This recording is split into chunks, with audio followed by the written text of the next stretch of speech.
파리스, 운명을 정하는 건 신의 일이다. 운명에 맞서는 게 인간의 일이지. 신의 일은 더 이상 생각하지 말고 내 할 일만 생각해. 너가 인간이라고 생각한다면 그만 일어나. 드는 웹툰 웨트니스타 372화 카산드라 지금 시작합니다.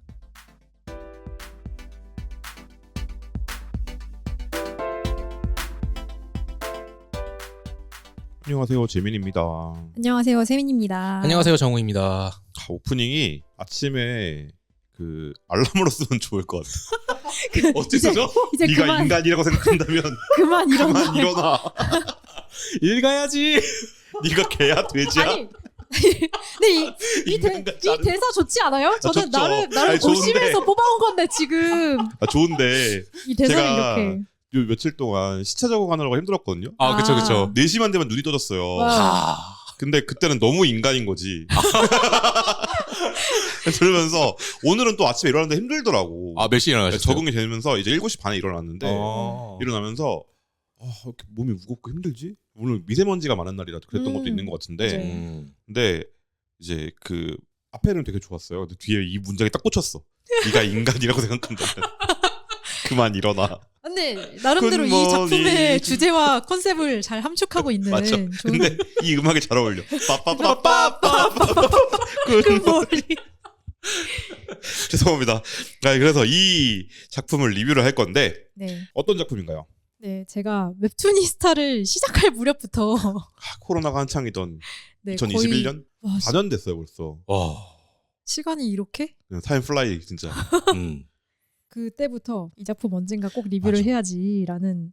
그때 연재 안 하고 있을 때여가지고 맞아요. 세민님이 이거 완결하면 꼭 리뷰합시다라고 했던 기억이 나요. 아. 되게 결혼한 표정을 지으면서 그리고 4년이나 걸렸다. 아, 많은 변화가 있었다. 아, 근데 이거는 그때 재민님 안 계셨을 때도 이야기 나왔지만 계속 하고 싶다. 그리고 저희 저번에 방송에도 한번 이야기했잖아요. 맞아요. 음. 그래서 이 카산드라라는 작품은 이하진 작가님이 카카오 웹툰 이전에 다음 웹툰에서 다음 웹툰에서 연재를 시작해 카카오 웹툰이 된 곳. 놀랍게도 다음 웹툰 이전에 다음 만화속 세상부터 시작했어요. 아 맞아. 진짜 오랜만에 듣는다. 다만세라고 불렀거든요. 그쵸. 가만히 다만세. 그 당시에 다만세 부장이셨던 박정서 PD님을 인터뷰한 적이 있는데 PD였구나. 네, 부장이셨어요. 와, 부장이 됐구나. 그리고 이제 이렇게 할 거다라고 계획을 말씀해 주시고 그로부터 반년 뒤에 흡수판 당했습니다. 그런 기억이 나네요. 되게 오래됐다. 2012년이면 웹툰이스타 전이에요. 그쵸. 와, 그래요? BW야. 비포 웹툰이스타. BW 1년이죠. BW. 그때 시작해서 24년 10월에 완결을 내셨어요. 총 6시즌이죠. 네. 161화로 완결이 났습니다. 그래서 연재 기간을 따지면은 12년인데 160이라면 생각보다 적죠. 그쵸? 12년을 안 쉬고 매주 연재를 했다 하면 2년이면 104화거든요. 그쵸. 그쵸. 140화에 그 2년이니까 104화를 더 해야 돼. 잠깐, 나 1040화에 1,040화에 104화를 더 해야 돼. 이과 출동. 잠깐, 몇이라고요? 나 기억이 안 났어. 대충 1200으로 퉁치죠. 한 1,200화 정도 됩니다. 네. 그 정도가 되어야 하는데 아니다. 그거는 저희가 좀 이따가 이야기를 해드리도록 하겠습니다. 내용은 어떤 내용이에요? 이 작품은 이제 그리스 신화 중에서 그 오디세이의 트로이 전쟁 이야기가 있지 않습니까? 네. 그렇죠. 트로이의 목마도 유명하고. 그 성벽을 열지 않는 트로이에 그 목마를 집어 넣어가지고 결국 문을 열게 한 그렇죠. 그 대서사시를 이제 제목이 카산드라니까 그 카산드라 공주를 주인공으로 내세워 재해석한 작품입니다. 그래서 약간 이 작품의 좀 카피라이트? 신화가 된 여자들의 이야기 소개 문구가 있고요. 진짜 멋있네요. 이 작품에 나온 배경이 된 트로이라는 지역이 발굴됐습니다. 진짜요? 네. 고대 그리스 지역에서 그 어떤 시기냐면 너무 오래됐잖아요, 거기가. 그렇죠. 그러니까 다 유적이 층층이 쌓여 있는 거예요. 발굴을 하고 들어가다 보니까 여기가 트로이인 게요. 트로이 전쟁이 있었는지는 확실하지 않아요. 근데 트로이가 있었다. 그리고 그 지역이 어딘지도 특정이 됐다. 그래서 여기 지금 발굴하고 계신 분들의 그 지상 과제가 뭐냐? 트로이 전쟁이 진짜 있었는지를 밝혀내는 것이라고 해요. 그쵸. 이게 진짜 신화 속 이야기가 아니라 인간들의 이야기였는지. 그죠. 인간들의 이야기가 살이 붙은 건지 아니면 정말로 어떤 전쟁인데 트로이가 어느 날 갑자기 멸망했고 그런 나라 많잖아요. 그렇죠. 갑자기 멸망했고 그 다음에 이야기가 덧붙여진 건지 이걸 밝혀내보자 하는 얘기가 지금 나오고 있다고 합니다. 현실에서는. 그래서 이게 신화가 된 여자들의 이야기라는 제목을 달고 나왔으니까 딱 이런 그 어떤 카피를 좋아하는 부류의 사람들이 있어요. 어떤 분들이지? 평론가들입니다. 아, 그리고 일단 뒤에도 얘기를 하겠지만 이 작가님의 서사가 굉장히 그 평론가들이 좋아하는 서사기도 해요. 그리고 독자들을 울리는 서사기도 해. 그러니까 그 뭔가 작품을 논할 때 그 작품 자체만으로 보고 이야기를 할 수도 있지만 그 작가의 삶과 연관지어서 맞아요. 뭐 해석을 한다던가 뭐 그런 방식인데 이 작품은 그 작가님의 삶이 이 작품과 굉장히 밀접하게 연관이 돼 있다. 맞습니다. 이를테면 한강 작가의 그 소년이 온다 같은 경우에 네. 한강 작가가 1979년 연말에 서울로 집에 이사를 와요. 광주에 살았거든요. 근데 그리고 이사를 오고 나서 몇 개월 뒤에 5.18이 있었던 거예요. 근데 남의 얘기가 아닌 거야 이게. 친구들은 거기에 있고 초등학생 때긴 하지만 그리고 부모님의 인연들도 다 거기에 고향이 거기고 그러니까 남의 얘기가 아니었던 거예요. 그러니까 나올 수 있던 작품인데 이런 식으로 해석하는 방식이 작가론 이거 들어가는 방식이 있거든요. 네. 그걸로 봤을 때 카산드라는 작가론적으로도 굉장히 의미가 있는 작품이다라고 볼 수 있을 것 같아요. 그래서 오늘의 우리만화 최종 후보에 올라왔었고요. 본상은 안타깝게도 못 받았어요. 받아도 저는 이상하지 않은 작품이라고 생각해요. 그리고 2024 합작만화상 수상작이기도 합니다. 합작만화상은 합작만화연구학회라는 평론가와 연구자들이 모여서 만든 그 독립 연구 조직 같은 곳이에요. 거기서 이제 뭐 평론가분들은 조익선 선생님, 조경수 선생님, 최은주 선생님, 한상정 선생님 이런 분들 계시고 그리고 연구자로는 백정석 선생님도 계시고 이게 누군지 모르겠죠. 누군지 모르는 사람들 이름 막 대고 있는데 네임드라핑이라고 합니다. 그런 분들이 계시는 곳이다. 그래서 아무것도 없는 사람들이 만든 게 아니고 독자이면서 연구자이면서 평론가이기도 한 사람들이 모여서 만든 단체에서 상을 주는 거다. 상금이 없고요. 홈페이지에 공개가 명예상? 됩니다. 네, 명예상입니다. 그래서 여기에 꼽힌 작품이기도 해요. 그리고 또 주목할 만한 작품이 있죠. 이 이하진 작가님은 도박 중독자의 가족이라는 작품도 하셨잖아요. 이 작품도 이따 뒤에서 조금 이야기를 같이 해볼 건데, 그래서 이 작품은 2023년에 부천 만화 대상을 수상했습니다. 네, 2023년에 제일 충격받은 만화 중에 하나였습니다. 에이 실화 아니겠지. 아 진짜 이거 보면서 그 생각 했어요. 근데 저는 뒤에서 얘기하시죠. 그래서 이 도박 중독자의 가족이 카산드라와도 아주 깊은 연관이 있는 작품이어서 뒤에서 좀 더 이야기를 하도록 하고요. 등장인물 이야기부터 정말 해봐야겠죠. 카산드라. 너무 그냥 제목이 그러니까 웹툰이스타의 제목 이재민 이런 거잖아요. 근데 이거 발음을 카산드라라고 해야 되나요? S가 2개 아니에요? 모르겠네. 그냥 된 발음 나오는 거 아니에요? 전 되게 항상 그 속으로 카산드라라고 읽었는데 카산드라인. 근데 이게 이때 인물 소개를 하겠지만 이 인물을 보면 카산드라보다는 카산드라가 좀 더 어울리지 않나요? 그쵸. 그거 훨씬 더 찰진 것 같은데. 뭐 그런 걸로 하죠. 근데 표준화 발음은 카산드라가 맞겠죠. 근데 하지만 맛을 살리기 위해서는 카산드라. 카산드라. 그렇습니다. 그래서 어떤 사람인지 한번 그 등장인물이랑 내용을 같이 한번 이야기를 해보도록 하죠. 일단 원전 신화의 카산드라가 있습니다. 네. 어떤 사람인가요? 신화 속 카산드라 같은 경우는 태양의 신 아폴론의 사랑을 받아서 예언 능력을 선물 받았긴 했는데, 근데 이제 작품에서도 이런 말이 나오죠. 아폴론을 찬 여자라고 이야기가 나오죠. 판무페탈이야? 그러다 보니까 아폴론의 사랑을 거절하면서 이제 아폴론 신이 이제 하나의 저주를 냅니다. 너의 예언은 있을지언정 그 모두가 너의 말을 믿지 않으리라고. 사람들이 너를 입벌구라고 생각할 것이다. 그렇습니다. 그러니까 줬다 뺏지는 못해서 약간 못 쓰게 만든. 그러니까 이게 고대 그리스 로마 신화 같은 거 보면 신들 진짜 개쪼자네. 아, 쪼자네요, 진짜. 찐따들이에요. 태양의 신이 이런 놈이야. 진짜 옹졸해. 옹졸하죠. 그러니까 이게 왜 안 만나줘인 거잖아요. 그쵸, 지금. 사실 맞아요, 이거죠. 맞아요. 그러니까 자기가 일방적으로 나 너 좀 마음에 들어 하면서 선물해 줬는데 전 필요 없는데요. 네가 네가 감히 나 신인데. 신인 나의 사랑을 거절해? 약간 그러니까 싹퉁바가지 없겠만. 그리스 신화에 근데 그런 신들이 너무 많아서 너무 많아. 모든 너무 신이 많아요. 그래요. 사실상 거의 모든 신이 그렇습니다. 근데 그래서 재밌는 거기도 하죠. 그리고 이런 카산드라는 판문파탈이라고 소개를 드렸는데 이 말이 딱 맞을 것 같아요. 그리고 소개해 주시죠. 이제 다음에 나올 이제 카산드라와 거의 버금가는 투탑 주인공이라고 해도 좋을지 안 좋을지 프로타고니스트와 안타고니스트가 있으면은 딱 이 정확한 이 구도에 들어맞는 헬레네가 있습니다. 그 신화에서는 전쟁의 원인이 된 사람이죠. 그렇죠. 그리고 신화에서는 되게 그 너무 아름다운 여자의 뭔가 대명사처럼 등장하는 인간이기도 합니다. 그래서 원래 신화에 그 파리스와 황금사가 이야기가 있잖아요. 아. 그래서 원래 그 트로이의 왕자였던 파리스는 원래는 양치기였는데 이렇게 어느 날 이렇게 양떼들을 몰고 나갔다가 황금사과를 발견하죠. 아싸 우효 럭키다제. 골든 링고. 이 골든 아니 그거요? 골든 링고를 발견했어요. 오, 황금사과다 했는데 거기 이렇게 뾰로롱 하고 새 여신이 나타나서 네. 너 정말 멋진 황금사과를 갖고 있구나. 나에게 주지 않으련 하고 이 이거- 새 여신이 대결을 하죠. 이거 요즘 웹소설이랑 웹툰에 네. 1화잖아요. 우연히 아이템을 얻었는데 상태창이 열린 거임. 근데 이제 선택 그 게임 시작할 때 그 선택지 세 개가 있는데. 아, 선택지 그치, 세 개 그쵸. 중에서 하나를 골라야 되는 거죠. 그죠. 그래서 헤라는 너가 만약에 나한테 사과를 주면은 너를 가장 강대한 그러니까 권력을 가장 광대한 권력을 진저로 만들어주겠다 이런 제안을 했고 이제 전쟁의 여신 아테네. 아테네죠. 근데 아테네와 아테나가 헷갈려. 아테네는 아테나- 도시죠. 네. 네. 아테나는 이제 너를 전쟁에서 가장 그 뛰어난 무장으로 만들어주겠다. 하고 이제 마지막으로 아프로디테, 근데 미의 여신이니까 세상에서 가장 아름다운 여성을 너의 아내로 맞을 수 있게 해주겠다. 했는데 파리스는 3번 선택지를 고릅니다. 얼빠였다. 아 사랑이 위대하죠.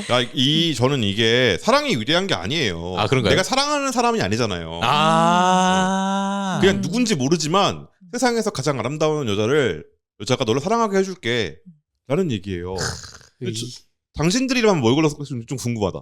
무엇을 고르셨겠습니까? 와 강대한 권력 또는 압도적인 무력 음.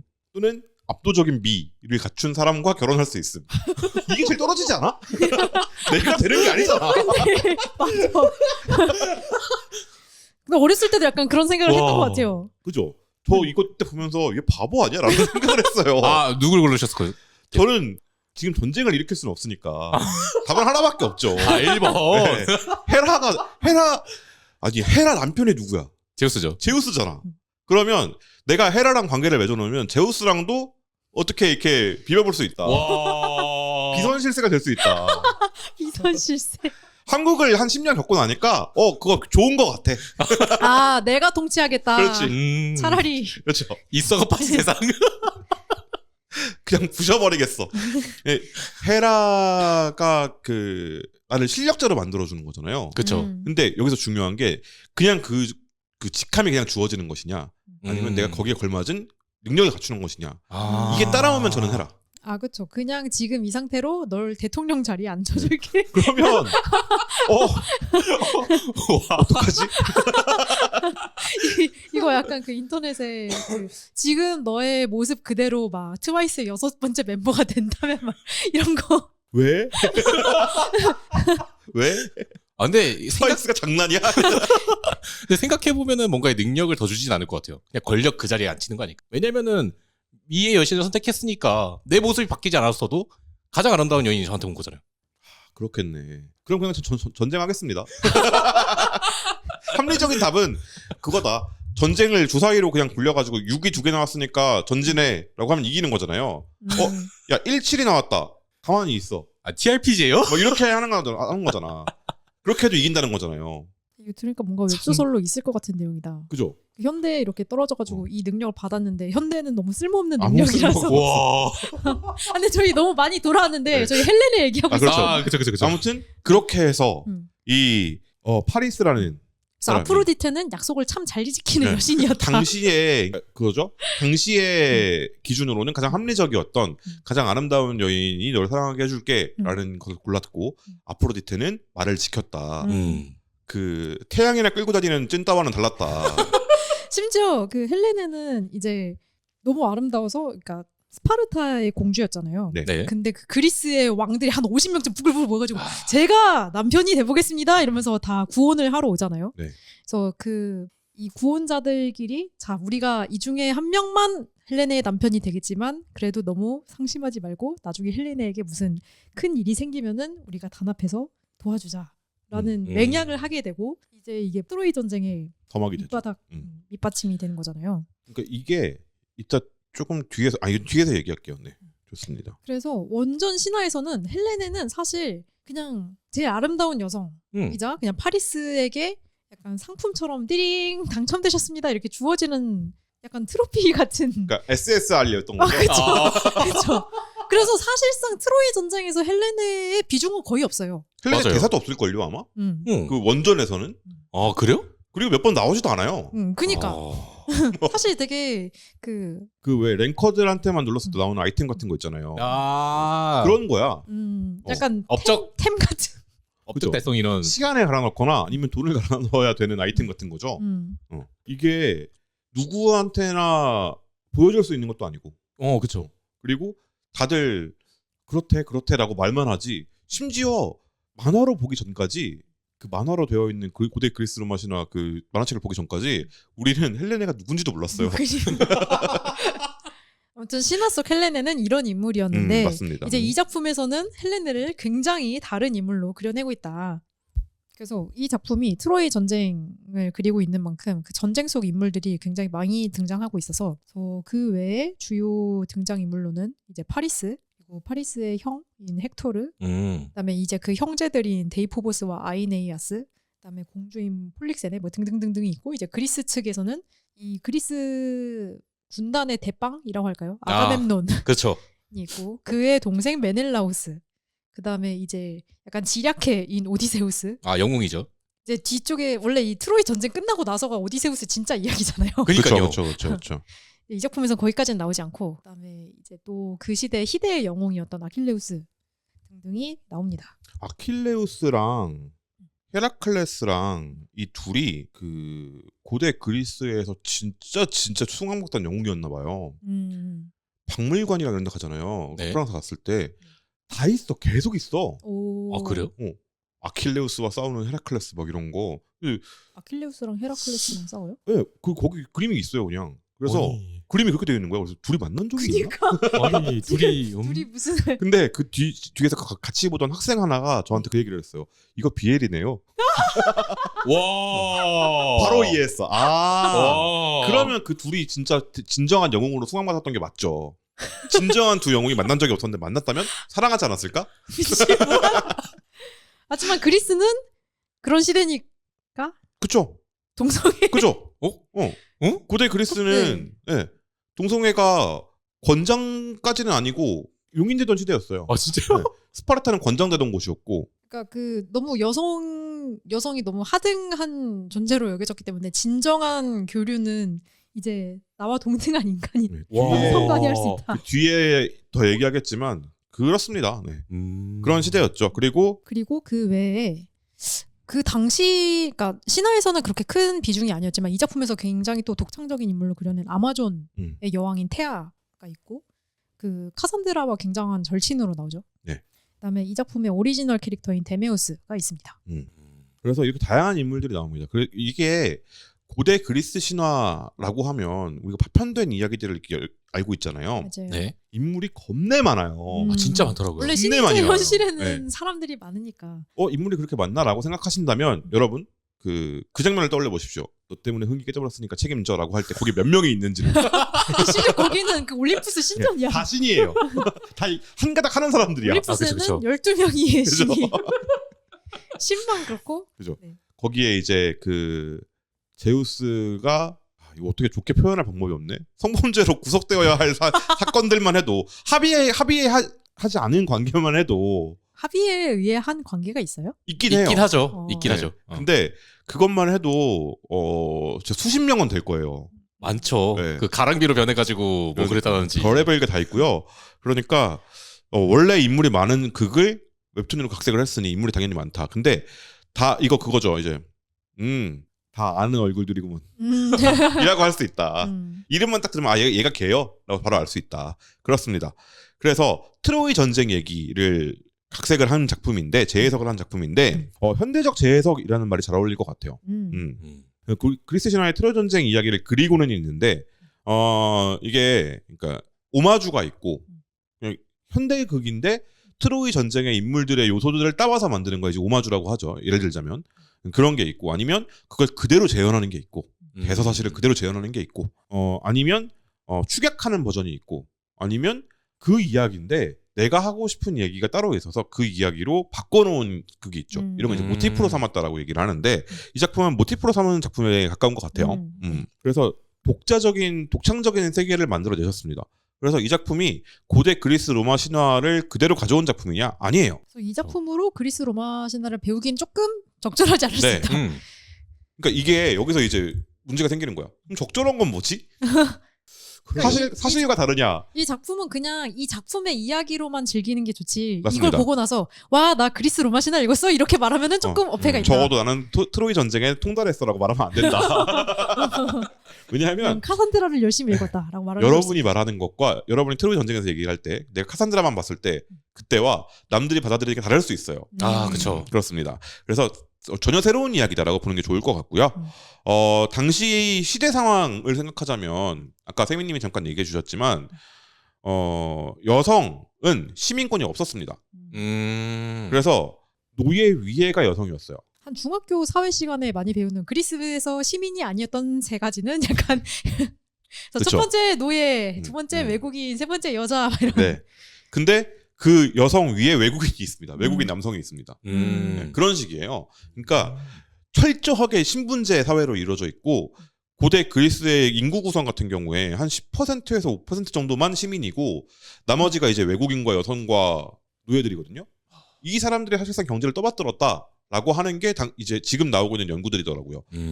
이 경제는 그 사람들이 돌렸고 이 부산물로 시민들이 먹고 산 거다. 근데 이 사람들의 지배자가 시민들이다 보니 마치 시민들이 경제를 이끌어간 것처럼 보이는 착시 효과가 있다라고 얘기를 하더라고요.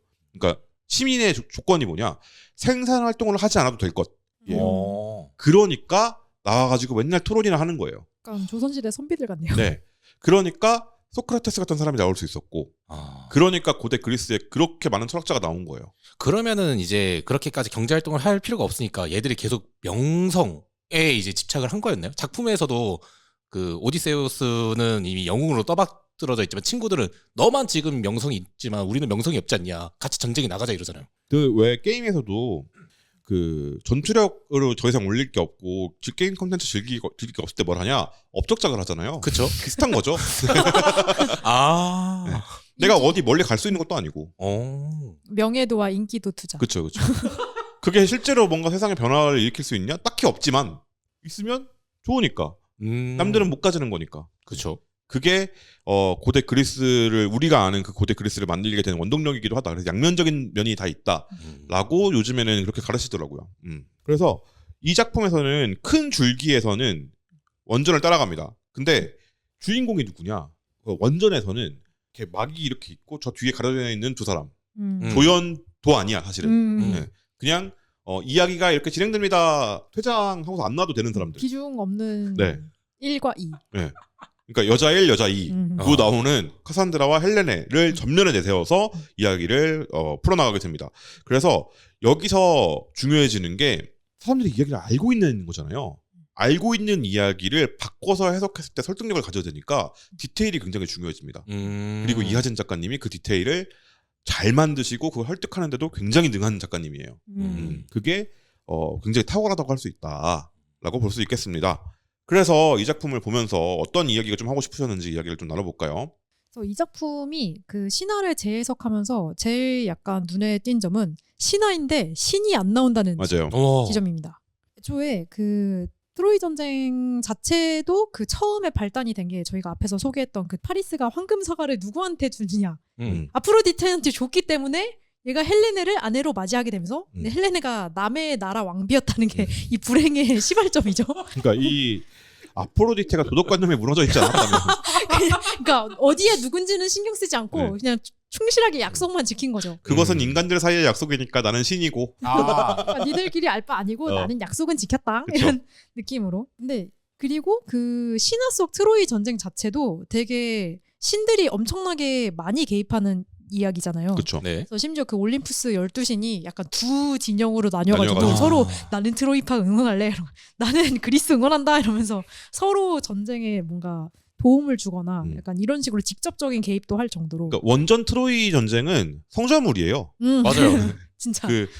그 번개의 성좌가 시이고 웃습니다. 막 이런 거야. 아니 이거 너무 그 전독시 같은 느낌이잖아요. 네, 그런 거예요. 그러니까 그게 아니면 설명이 안 돼요. 그러니까 모든 이야기의 뿌리가 다 이 고대 그리스 로마 신화와 시약에 있거든요. 그게 이런 겁니다. 그렇습니다. 그래서 그런 이야기임에도 불구하고 이 작품은 어떻게 진행이 되나요? 그래서 이 작품은 그러니까 신전도 있고 사람들이 와 아프로디테 신이 너를 막 이러면서 막 신에 대한 이야기는 하는데 신이 직접적으로 등장하진 않습니다. 그죠. 그래서 마치 지금 현대 사회 같은 우리도 막 뭐 예수 얘기하고 부처 얘기하고 막 그렇긴 한데 갑자기 현대사회 갔다고 하니까 되게 끔찍해졌어. 지금 그쵸 종교가 하고 있는 짓을 보면 약간 끔찍해지는 구석이 있네요. 예수님 까불면 나한테 죽어라고 말하는 사람이 있질 않나. 눈앞에 띠링하고 뜨나보죠. 바로 근데 그 시절의 신화도 그렇게 만들어지고 그렇게 쓰였다는 것을 네. 이 작품이 보여주고 있습니다. 그렇죠. 그러니까 이 시절의 사람들의 지금을 보면 얼마나 개탄스러울까 싶기도 해요. 그러니까 저는 오히려 그 시절이나 지금이나 크게 다르지 않다는 얘기를 하는 것처럼 보이기도 했어요. 그러니까 그래서 개탄스러울 것 같다고. 시발 발전이 없네. 그러니까 그 얘기 하잖아요. 10만 년 전이나 10만 년이 아니라 3만 년 전이나 지금이나 농경 시대가 막 시작하던 만 년 전 거슬러 올라가도 인간의 뇌나 아니면 능력에는 별 차이가 없다. 그 어느 나라였지? 독일이었나? 막 옛날 막 석판 같은 거를 그 발굴됐는데 거기도 그 학교에 간 9살 아들이 공부하기 싫다 지겹네 이러면서 낙서하는 그 인류 최초의 기록 중에 하나로 남은 수메르 토기에 뭐라고 되어 있는지 아십니까? 그게 그거 같은데. 예, 요즘 애들은 아 진짜요? 맞아. 버르장 선생을 보고 인사도 안 하고 버르장머리가 없고 그래서 혼냈는데 아버지가 뇌물 주러 왔다. 아. 그랬더니 애가 반장이 됐다. 그런 내용이 적혀 있습니다. 갑자기 씁쓸해지네요. 발전이 없네요. 네, 그런 인간들에 대한 이야기이기 때문에 고대 신화를 가지고 와서 각색을 했음에도 불구하고 현대에 좀 의미가 있는 거죠. 그렇습니다. 그러니까 관념적인 신은 있지만 신이 실존한다고 다들 믿어요. 작품 속에 안 나와요. 그래서 현현한 적이 있는지도 불확실해. 그러니까 그런 내용이죠. 좋습니다. 그래서 이 작품에서는 그 신을 어떻게 해석합니까? 신은 없는데 신을 이용하는 인간들이 많아요. 그렇죠. 이거 너무 2025년 대한민국과 2025년 미국과 그러네요. 아니 근데 진짜 작품 보면서 느끼는 건데 처음에 저는 이 신에 대한 이야기, 특히 그 황금사과에 대한 이야기를 그러니까 계속 처음에 나오잖아요. 그래서 뒤에 나중에 신이 나오겠지, 나중에 신이 나오겠지인데 등장을 안 하는 거예요. 그럼 대체 그러면 그걸 왜 꺼냈는가? 그러니까 그리스 신화가 아니라 그리스 화야 그냥. 그리스와 신이 안 나와. 그죠? 근데 재밌습니다. 맞습니다. 그 이유가 뭐냐? 방금 말씀해주신 그래서 그 신화가 진짜 신들의 이야기가 아니라 인간들이 어떤 의도를 가지고 만들어낸 이야기이기 때문에 이 작품에서 신화는 약간 좀 정치적인 프로파간다의 네. 역할을 합니다. 너 잘 되라고 이러는 거야. 신께서 명령하신 거야. 너 내가 지금 왜 이렇게 하는지 알고 하는 말이야? 뭐 이런 식으로. 그렇죠. 그러니까 예를 들어 그 파리스와 황금사가 이야기는 그 파리스가 사실 원래 왕자가 아니었는데 그 친구한테 많은 일들이 있었잖아요. 그래서 조로처럼 됐죠. 이 왕궁에서 되게 입지가 좁은 인물인데 약간 그거를 쟤는 신의 선택을 받아서 그러니까 사실 그 남의 나라 왕비를 데려와서 지금 저 얘랑 결혼할게요 하고 떼쓰는 것도 굉장히 공주도 아니야. 그러니까 공주도 아니야. 심지어 그리고 이미 결혼했어. 불륜이야. 제정신이 아닌 거지. 근데 이런 그 부정적으로 비춰질 수 있는 것을 아프로디테 여신의 선택을 받아서 그 선택을 받은 여자를 데려온 거다 이런 식으로 약간 포장하는 이야기를 흘려서 그 사람 민중들한테 그래서 헬레네님은 아프로디테 여신님이 내려주신 우리나라의 선물이야. 약간 이런 식으로 받아들이게 만든다는 거죠. 이게 너무 잘 이해가 돼서 그러니까 그래서 이게 와 그 신화를 이렇게 보여줄 수 있구나. 하지만 너무 납득이 된다. 그러면 이제 분위기가 무거워지기 전에 그러면 도대체 거기서 그 디오니소스는 왜 그렇게 하프를 기타처럼 쳤을까? 그럼 어떤 프로파간다로 이루어질 수 있을까? 이런 고민을 해볼 수 있는 거죠. 골 때리네. 이게 그럴싸해서 더 신빙성이 가요. 진짜 그랬을 것 같다는 생각이 들 정도야. 그리고 사실 이제부터 본격적으로 얘기할 거지만 이거에 진짜 그 카산드라를 해석한 그렇죠. 게 되게 탁월한 지점이잖아요. 맞습니다. 카산드라 일단 트로이 전쟁을 이 두 여성의 이야기로 풀어냈다는 점 자체도 신선한 시각이야라고 볼 수 있는데 정말 탁월한 건 이 두 여성에게 서로 다른 롤을 부여해서 여성의 다양한 측면을 부각시켰다는 거예요. 그게 정말 탁월한데 원전의 카산드라는 어떤 사람입니까? 이 원전의 카산드라는 저희 앞에서 얘기했듯이 이제 아폴론 신에게 사랑받아서 예언 능력을 선물 받았지만 이제 비춰진 인물상 이런 거죠. 콧대 높게 감히 신의 사랑을 거절해서 벌을 받은 여자. 이런 거. 너 아폴론이 누군 줄 알고 싸가지 없이 임마! 머리 아프다 벌써. 저 약간 이게 소위 뭐라고 요즘 이제 그 손해 보면은 못 사는 시대상? 요즘 젊은 남성상들이 굉장히 욕하고 미워할 만한 여성상이라고 생각이 되거든요. 그러니까 소위 말하는 그 권리만 챙기고 의무는 다하지 않은 먹튀한 약간. 그러니까 말하자면 그런 거죠. 그 신께서 어여삐 여기셔서 능력을 주었는데 능력을 받고 나서 신에게 감사 인사조차 하지 않았다. 그러니까 자기 말하자면. 분수를 몰라서 벌을 받았다. 약간 이런 식으로 그려지는 여성상. 근데 그게 왜 한 만나조차래요? 그러니까 그런 거지. 예를 들어서 적절한 사이즈의 그게 뭐가 있을까? 한 300만 원 정도 되는 백을 줬어요. 네. 그럼 사귀어야 됩니까? 그럴 필요 그러니까 없죠. 근데 이제 예언 능력이잖아요. 조금 더 가봅시다. 한 5천만 원 정도 되는 자동차를 줬어. 사귀어야 됩니까? 아니죠. 반포자이를 줬어. 사귀어야 됩니까? 그거 좀 세네요. 근데 이 그거 좀 세네요. 작품에서 정확히 아가멤논이 똑같은 사고로 그쵸. 헬레네한테 구원을 하고 네. 거절당하고 그죠. 그걸 네가 어떻게 감히 날 거절해? 약간 그러니까 그렇게 되면 이제 아가멤논은 자신을 아폴론의 위치에 놓게 되는 거지. 아, 그런 거죠. 그러니까 약간 감히 신의 사랑을 거절한 사람, 예언 능력을 선물 받았는데 여기서 아폴론이 별로여서 마음에 안 들었을 거라는 생각을 못 하는 거예요. 어쨌든 신한테 선택받은 사람인데 그걸 아폴론이 거절했다. 매력이 없어라는 걸 인정할 수가 없는 거야. 그러니까 심지어 근데 그 매력이 있어도 이 사람은 그걸 원하지 않을 수 있다는 거를 그러니까 그 받아들이는 매력이라는 거죠. 게 모두에게 해당하는 매력이 있을 리가 없잖아요. 그쵸. 그러니까 아폴론이 너 좋다는데 네가 뭔데 거절해? 인 거지. 나는 아폴론이 싫다니까? 라고 말할 수 없는 거예요. 다른 사람들이 보기엔. 그러니까 쟤는 아폴론에 준 예언 능력도 자기한테는 부족하다고 생각하는구나 라고 여기는 거지.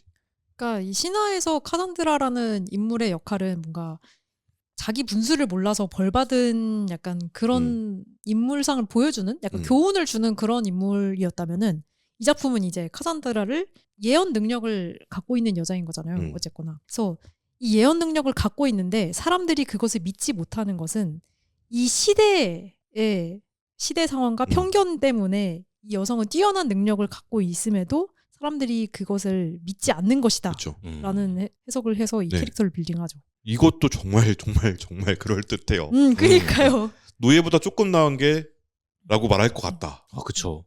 그리고 이 작품에는 신이 없기 때문에 카산드라의 예언 능력은 그게 진짜 특수 능력이 아니라 그 시대 상황과 그러니까 뛰어난 판단력 그리고 사고력을 바탕으로 합리적인 결론을 도출한 그렇죠. 게 예언. 제갈공명이에요. 제갈공명과 헤르미온니를 더해놓은 네, 그런 능력을 가지고 있는 거죠. 그 아마조네스가 초반에 등장했을 때 그 이제 한 명 등장해가지고 도망가라고 말을 하잖아요. 본인이 그 말을 하면서도 그 생각을 하잖아요. 내가 말하고 있는 걸 애들은 안 믿겠지? 라고.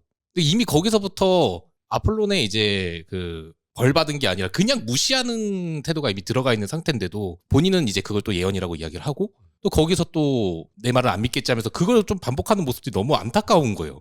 작품을 보면서도. 근데 이성이라는 것이 없는 사회에서 이성적인 판단을 내리는 사람은 예언가로 보이겠구나 라는 생각이 드는 거예요. 그러니까 이제 여기서 그 사람들의 말을 신빙성을 떨어뜨리게 되는 말이 있어요. 뭐냐, 내가 그랬잖아.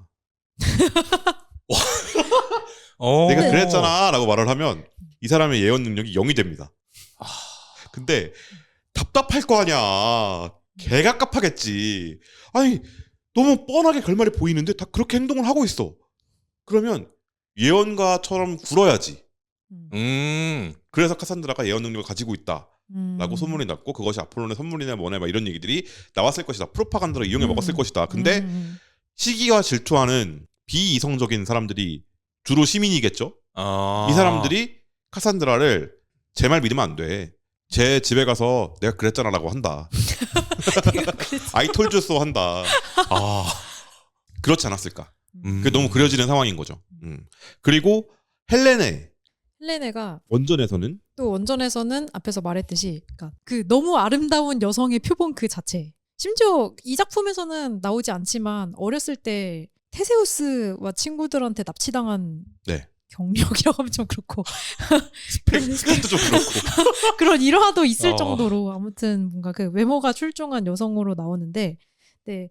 그래서 이 신화 속 헬레네는 그 너무 아름다운 여성이라서 파리스에게 이렇게 선물처럼 주어진 되게 트로피 와이프 그죠. 그 자체이기도 하고 그래서 이 스파르타의 왕비인데 원래 메넬라우스와 결혼을 했죠. 근데도 파리스와 함께 이 트로이로 왔기 때문에 이 트로이 전쟁의 분란의 원인이 되는 근데 그러나 그 트로이 전쟁의 원인이 됐지만 그 이후에는 비중이 없는 신화 속에선 근데 이 작품에서는 이제 저는 이 작품 제목을 헬레네로 하고 읽어보면 헬레네를 주인공으로 했어도 저는 카산드라와 헬레네라고 했어도 된다고 봐요. 헬레네와 카산드라나 뭐 이렇게 전후는 상관없을 것 같은데 헬레네가 맞아요. 저는 좀 더 극적으로 각색되지 않았나? 맞아요. 헬레네가 좀 더 그렇습니다. 그러니까 각색이 빛나는 인물을 한 명만 꼽아봐라. 그러면 제목은 카산드라지만 헬레네다. 아까 카산드라도 각색이 잘 됐는데 헬레네가 그러니까 더 훨씬 더 그거 극적으로 같아요. 각색이 그러니까 잘 됐어. 그 카산드라는 너무 설득력이 있어. 너무 그럴듯해. 맞아요. 진짜 그랬을 것 같아. 음. 근데 헬레네는 이 작가님의 설정이 더 들어갔잖아요. 맞아요. 한 대수가 더 있단 말이에요. 그러니까 더 공을 들인 것 같은 느낌이 드는 거야. 아.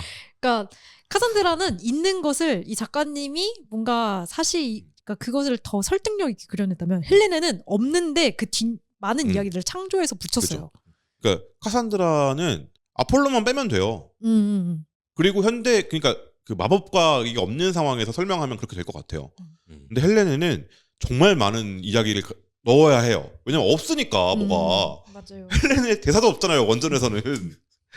그러니까 이게 좀 더 많은 각색이 들어갔고 그게 더 빛이 나지 않았나. 그게 심지어 이 이야기에 원래 있어야 할 그 퍼즐처럼 딱 맞아요. 맞아요. 그 점이 정말 훌륭한 것 같다. 그래서 어떤 이야기를 가지고 있나요?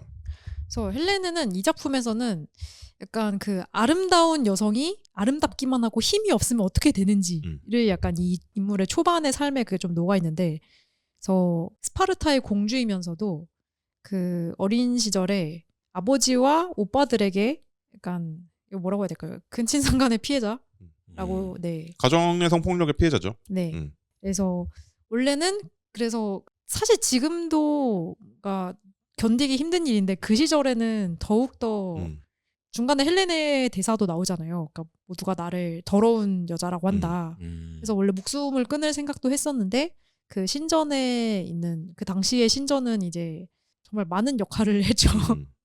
그래서 그 신전에 있던 신녀 중 한 명이 그 도움을 받아서 이제 헬레네가 약간 각성을 하는데 이렇게 된 이상 나도 너네를 이용해 먹어보겠다라는 각오를 하면서 이제 그 보통 많이 쓰이는 판무파탈이라는 이미지가 굉장히 잘 어울리는 인물이 됩니다. 그래서 그죠. 본인이 가진 무기인 이 아름다움을 되게 적극적으로 이용을 하고, 그리고 이 시대상에서 여성이 전면적으로 나서기가 힘들잖아요. 근데 그럼에도 카산드라는 어떻게 자기가 뭔가 직접 해보려고 하는 타입이고, 헬레네는 이렇게 딱 뒤쪽에 빠져서 그 뒤에서 이제 권모술수를 부리는 방식으로 판을 조종하는 그런 인물이죠. 그렇죠. 그 뭐랄까, 그러니까 그리스 전쟁이 아테네 전쟁이 이 원전에서는 성자들이 인간을 조종해서 싸우는 거였잖아요. 네. 근데 여기서는 그렇게 믿고 있는 멍청이들이 나가서 싸우는데 사실 뒤에 있는 건 카산드라와 헬레네였다. 그렇죠. 라는 설정이죠. 그것도 꽤 그럴싸합니다. 맞아요. 그러니까 그러니까 전면적으로 나서지 못하게 하는 시대 상황이 있었고, 그래서 그 앞에서 이 작품에서 신화는 신들의 이야기가 아니라 그 정치적 프로파간다라는 얘기를 했는데, 그것을 굉장히 잘 써먹는 인물이 바로 헬레네입니다. 맞습니다. 그러니까 이게 시대적 배경도 분명히 있지만 이게 시대적 배경이라고 얘기를 하면 그 시절만 그랬던 것 같잖아요. 근데 항상 그래왔지 않았나요? 인류는? 이게 우리나라를 포함해서 전 세계에 아직도 그래요.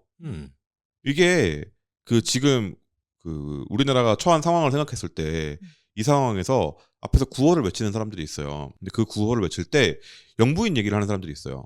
영부인 얘기를 하면서 물론 그 사람들 수사 받아야 되고 잘못한 게 있어 보이잖아요. 너무 명백하게. 근데 거기서 여성임을 강조해서 비판하는 사람들이 있어요. 그건 논점을 흐리는 얘기거든요. 근데 거기에 동조하는 사람들이 있단 말이에요. 그러니까 이거는 대통령을 비판할 땐 그렇게 안 합니다. 남성이라서. 근데 박근혜 때는 또 달랐어요. 아 맞아요. 그죠?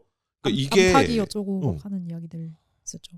이게 비슷한 거예요. 그게 이때랑 이걸 그린 작품에서 보여주고 있는 바와 현실이 별로 다르지 않은데 이게 이제 시대적 배경에 한계가 있다. 시대적 한계가 있다라고 얘기하면 그땐 그랬지만 지금은 그렇지 않다처럼 느껴진단 말이에요. 근데 이 작품의 탁월한 점이 고대 그리스 얘기를 하고 있는데 그죠? 지금의 현대에도 뭔가 통하는 이야기가 있다던가. 저는 그게 그걸 넘어서 그 시대를 쭉 넘어와서 작품도 넘어서 현재를 볼 수 있는 게 식견이라고 생각하거든요. 맞아요. 근데 그걸 안 하려고 하는 사람들이 너무 많다라는 생각이 들기도 하고 한편으로는 근데 안 하려고 하는 게 원래 디폴트인 것 같다.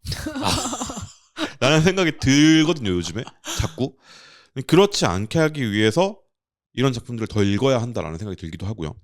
그리고 이 작품에서 헬레네를 각색했던 것 중에서 또 좋았던 점이 원래 그 신화에서 헬레네는 그냥 파리스의 약간 파리스 플러스 원 같은 느낌으로 그냥 같이 이렇게 끌려왔다고 해야 될지 아무튼 그냥 같이 이게 슝하고 옮겨온 느낌이잖아요. 근데 이 작품에서 헬레네는 그 자신의 의도로 파리스와 함께 왔고 그게 일종의 정치적 스파이 역할을 하고 있잖아요. 그러니까 사실은 그리스의 뭔가 마음이라고 해야 될까요?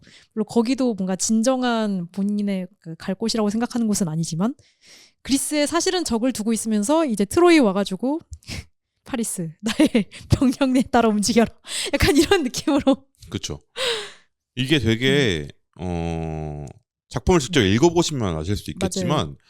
그게 자기적이지 않습니다. 아 맞아요.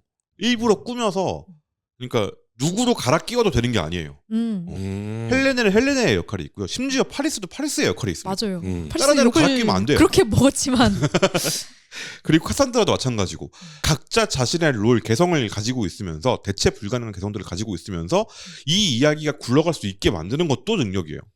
개인적으로서는 그 헬레네가 처음에 나왔을 때는 그렇게 크게 관심을 안 가졌었거든요. 근데 초반 좀 진행하다가 연애할 때 그 카산드라의 동생한테 귀걸이를 주잖아요. 그래서 연애만 참여해라고 하잖아요. 거기서 그냥 쉽게 넘어갈 수 있는데 카산드라가 그걸 한번 꼬집고 나니까 그때부터 좀 사람이 달라 보이더라고요. 그러니까 좀 이런 장면들이 하나씩 쌓이기 시작하면서 헬레나라는 이제 캐릭터를 만든 게 아닌가 그 생각도 들었어요. 그렇죠. 이게 그거죠. 이 캐릭터는 그렇게 말하지 않아요. 라고 생각하게 만들잖아요. 예를 들어서 카산드라가 이 레몬 쿠키 맛있겠다라고 하지 않아요. 카산드라는. 그죠? 카산드라 아예 그렇게 말하지 않는 사람이야. 근데 헬레네가 어머 이 레몬 쿠키 너무 맛있네요라고 말한다면 무슨 의도가 있을 거라고 생각한다고. 그리고 헬레네는 그런 대사를 할 법해. 그죠? 그죠. 그러니까 이 차이를 만들어내는 게 방금 말해준 이런 연출에서 한 컷, 두 컷, 한 시퀀스도 아니야. 몇 컷들인데 이게 쌓여서 만들어지는 거잖아요. 근데 그게 아주 설득력이 있고 심지어 비주얼과도 잘 어울립니다. 맞아요. 그렇게 설정을 해놨어요. 그래서 만화가 보여줘야 하는 것이 뭐냐. 연출인데 결국에는 그 연출에도 되게 능합니다. 작가님. 탁월해요. 그래서 보는 내내 뇌가 즐겁다. 눈이 즐거운 작품이 있고 그리고 보는 내내 그 대사를 보면서 마음이 즐거운 작품이 있는데 이건 뇌가 즐겁습니다. 이 캐릭터가 이렇게 말을 했어? 그럼 뒤에 뭐가 나와야 되는 거지? 뭐지? 하게 되는 것들이 숨어 있고 그쵸. 그걸 찾아낼 수 있는 독자들한테는 더 큰 즐거움을 주는 작품입니다. 그리고 저는 이 카산드라와 헬레네 대비도 되게 재밌었는데 되게 이 가부장제가 지배하는 이 세계에서 어떻게 살아남아야 할 것인가를 굉장히 다른 방식으로 보여주는 두 여성이라는 생각이 들었거든요. 카산드라는 그러니까 완전히 순응하지 않고 그럼 이 상황에서 나는 무엇을 할 수 있을까를 이렇게 끊임없이 그 질문을 멈추지 않는 방식.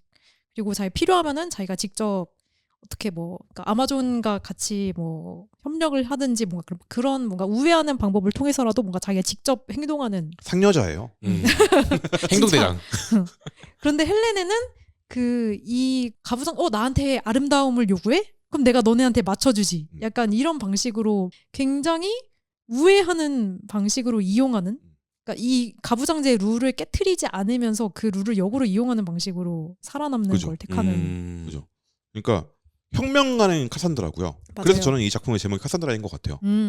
근데 그걸 이 파도를 타서 파도의 꼭대기에 올라가려고 하는 사람은 헬레네예요. 그러니까 부수려는 자와 음. 이걸 뭔가 이용하려는 자. 그쵸. 약간 이 체제에 있으면서 이 체제 정점으로 올라가려는 자. 약간 그죠. 이런 느낌으로. 둘 중에서 야망의 크기는 같습니다. 둘이. 아, 그쵸. 방법이 달라서 그렇지. 체제를 뒤엎겠다는 사람이 야망이 어떻게 작아요, 그죠? 그러니까 레몬 쿠키 맛있다는 말을 하지 않아요. 레몬 쿠키를 먹었으면 칼로리를 보충하기 위해서 먹은 거야, 그냥. 나의 목표는 나의 모든 그 에너지는 이 체제를 파괴하는 것에 있습니다. 카산드라에게는. 근데 헬레네는 연기가 필요해. 아. 왜냐하면 이 체제 내에서 내가 꼭 정점을 서야 되는 거니까. 그게 완전히 다른 두 사람을 보는 재미도 있어요. 근데 이 두 사람이 이 상황이 아니었으면 서로 좋은 친구가 되었겠다. 예를 들어서 한강 작가와 함께 연세대에서 만났어. 갑자기 무슨 비유야 이게? 89학번으로. 그러면 셋은 좋은 친구가 되었을 거예요. 아 셋이. 둘만 만나면 안 돼. 한 명이 끼어 있어야 돼. 근데 저는 약간 뭔가 되게 동떨어졌을 수도 있겠지만 둘 보면서 좀 데스노트의 엘가 라이토 관계랑 좀 닮았다는 생각을 하기도 했거든요. 그러니까 이 작품도 그 두 명의 약간 지략 싸움을 보는 재미도 있고, 저 둘이 쟤를 죽이지 않으면은 내가 원하는 걸 성취할 수 없어. 쟤가 죽어야 된다라는 생각하는 순간들이 있고, 그리고 그 둘도 사실 다른 데서 만났으면 우리 정말 좋은 친구가 되지 않았을까? 이런 얘기를 했단 말이에요. 아, 그쵸. 이런 요소가 잘 먹혀요. 그럼요. 네. 이게 얘기를 할까 말까 되게 고민했던 게 있었는데 네. 전민희 작가님의 루냐이라는 작품에 보면 다들 하나씩 주워서 꺼낸다. 란지의 로젠크란트라는 그 애가 있어요. 네. 이 친구는 혁명가예요. 직업이 혁명가야. 직업 혁명가. 직업이 혁명가는 뭐야? 무슨 말인가 싶죠? 애가 어릴 때부터 귀족들의 시종으로 컸어요. 근데 그럴 수 있었던 이유가 되게 예쁘게 생겼어. 하늘색 머리에 빨간색 눈을 가지고 있고 아킬레우스. 달빛을 받으면 달빛보다 더 밝게 빛나는 피부를 가지고 있어요. 그러니까 거기다가 칼도 쓸 줄 알아 어느 정도.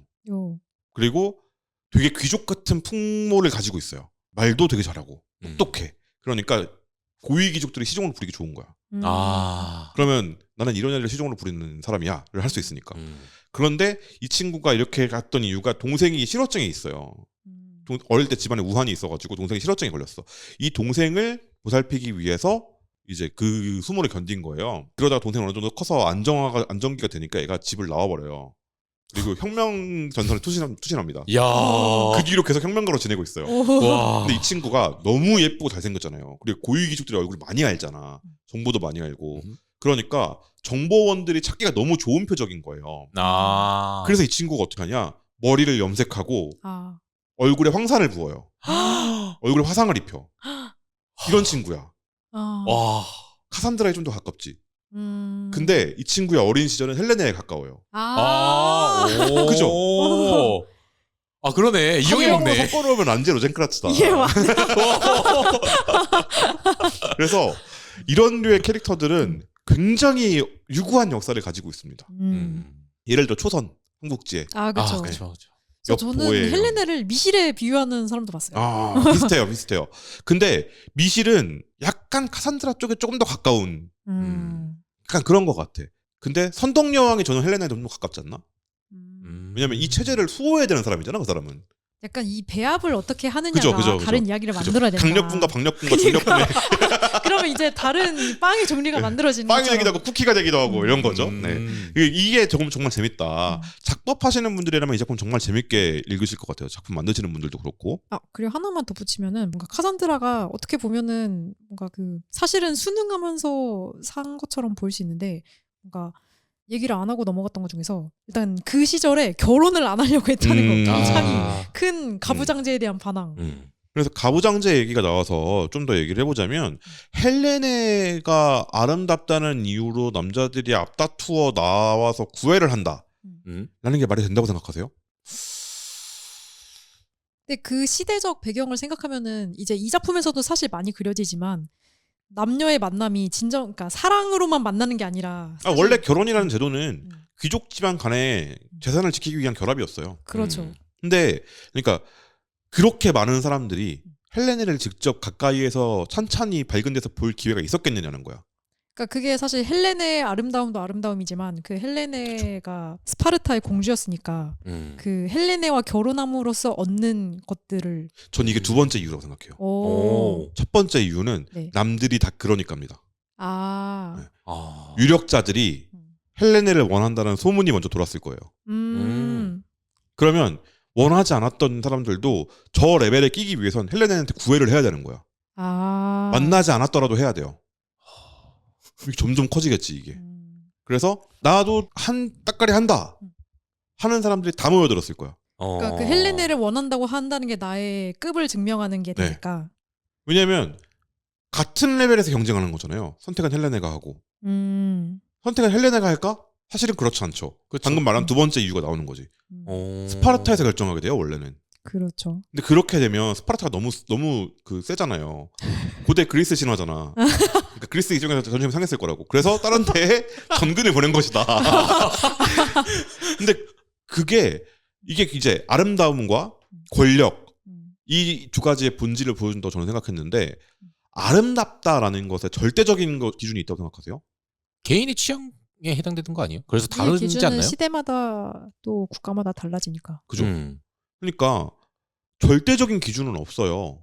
그리고 모두가 헬레네를 보고서 사랑에 빠지지 않았을 거라고. 근데 왜 헬레네가 세계에서 최고로 아름다운 여성이 되었느냐? 아프로디테가 점 찍어서 아니에요. 모두가 그렇다고 얘기하니까입니다. 이게 권력이랑 똑같아요. 권력이 어디에 있습니까?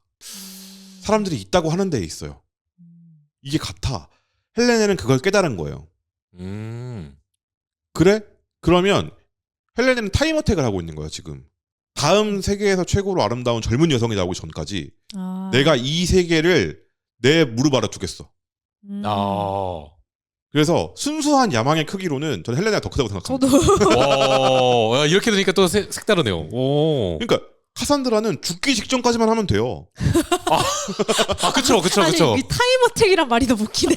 근데 저는 그 이 작품에서 실제로 타임어택을 하고 있는 것도 맞는 게 그 헬레네가 미모를 더 돋보이게 하기 위해서 약을 먹고 있다는 이야기가 나오잖아요. 그죠. 그리고 그 약물을 되게 그 지략, 그러니까 전략적으로 굉장히 사용하는 모습도 많이 나오고. 그래서 그 약이 뭔가 피부를 창백하고 더 돋보이게 하는 대신에 수명을 깎는다라는 설정이 있었기 때문에. 수은 같은 건가? 그죠. 그러니까 나비나 수은 같은 거일 가능성이. 그래서 헬레네는 실제로도 타임어택을 하고 있다. 그죠. 비속일 수도 있고 맹독이죠. 그러니까 그런 것이 권력과 아름다움에 대해서 사람들이 어떻게 생각하는가. 그러니까 결국에는 인간이라는 존재가 우리나라는 왜 그런 얘기들을 많이 하잖아요. 한국 사람들은 주변 사람들 신경 너무 많이 쓰고 아니에요. 전 세계가 그래요. 고대 그리스 때부터 그랬어요. 권력이 예를 들어서 10만 명을 부릴 수 있는 사람이 있어. 근데 이 사람은 누구한테 지느냐? 10만 1000명을 부릴 수 있는 사람한테 집니다. 이거 장기화 노래잖아. 그러니까 상대 평가에는 끝이 없어요. 그래서 권력이랑 아름다움에 대한 욕망에는 끝이 없는 거예요. 그리고 아름다움을 계속 쌓아 올릴 수 있는 성격의 것이 아니잖아요. 맞아요. 네. 권력도 그렇거든요. 권력도 쌓아 올릴 수 없어요. 그러니까 이 밑에서부터 쌓아 올렸다고 얘기하는 그 서사를 갖고 싶어 하는 거예요. 권력자들이. 그러니까 이게 저는 이 이야기를 통해서 권력과 아름다움이라는 것의 허상? 본질이라고 할까? 그리고 그게 어떤 통치 이념으로 쓰이는 가부장제의 허상에 대해서도 얘기하고 있는 고발하고 있는 것 같다. 그래서 되게 효율적인 방법인 것 같은데 왜냐하면 오해 살 일이 없어. 바로 그냥 직관적으로 보여주잖아요. 그리고 헬레네를 보면 헬레네구나라고 느껴지게 그리셨어. 그 진짜 이쁘게 잘 그리시더라고요. 네. 카산드라를 보면 얘가 카산드라겠구나라고 보이게 그려놨어. 그러니까 둘이서 짓는 표정도 다르고요. 맞아요. 하는 말도 다르고요. 심지어 들리지 않지만 목소리도 다를 거야. 뭔가 좀 카산드라는 좀 더 남성적인 느낌으로서의 말을 좀 하는 것 같더라고요. 예를 들어서 처음에 오프닝을 카산드라가 읽으면 파리스 운명을 전환하는 신의 일이다라고 읽었을 거라고. 이쁘게 읽지 않아요. 맞아요. 하지만 헬레네는 그렇게 말하면 안 되지. 파리스? 약간 이렇게. 이와요 파리스. 운명을 전하는 건 신의 일이에요. 라고 말했겠지. 이런 느낌의 차이가 캐릭터 설정에서부터 오는 거잖아요. 근데 그게 이 둘의 목표가 같아요, 사실은. 그러니까 여성이라는 공통점이 이렇게 씌우고 있는데 이 둘도 사실은 느끼지 못하고 있죠. 명확하게 그게 이게 내가 파괴해야 되는 것이 뭔지를 카산드라는 조금 어렴풋이 알고 있어요. 근데 이 헬레네는 그냥 일단 다 내 물어 말해두고 싶은 거야. 일단 권력욕이 있는 거야. 근데 저도 헬레네도 무의식 중에서는 알고 있었다고 생각해요. 무의식 중에 아는 건 아는 게 아니죠. 저도 무의식적으로는 상계성 이론을 이해하고 있답니다. 근데 그게 되게 저는 좋은 스토리텔링 방식이라고 생각했어요. 읽는 사람들로 하여금 많이 생각하지 않아도 빠르게 결론으로 도달할 수 있게 만들어줘. 이게 무슨 얘기인지 알게. 근데 그 너머 이야기가 이렇게 더 있어요. 그러니까 그 뇌가 즐겁다는 말이 그런 처음에 딱 시동 딱 걸리고 나서 오 그래 이런 얘기 하고 부르릉 하고 들어갔는데 앞에 루트 66 350km 막 직선도로 350km 350km 뒤에서 앞에서 좌회전 하세요. 좌회전 깔짝하면 700km 막 이런 식의 이야기가 그래서 올리듯이 네.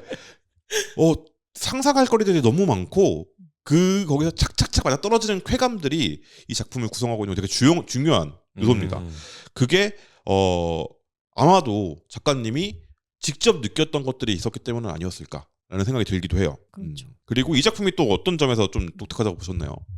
저는 그러니까 이 작품이 되게 신화 속 인물을 그 신화 그대로 그리지 않고 이 작품에서만 좀 다르게 그린 인물들이 있었는데 저도 아킬레우스가 좀 되게 신선했거든요. 그러니까 앞에서도 재민님이 말씀하셨듯이 진짜 그리스 시대의 진짜 손꼽을 영웅이잖아요. 그죠. 근데 이 작품에서 아킬레우스는 영웅이라고 하기에는 좀 스마트폰이 없어서 다행인 친구.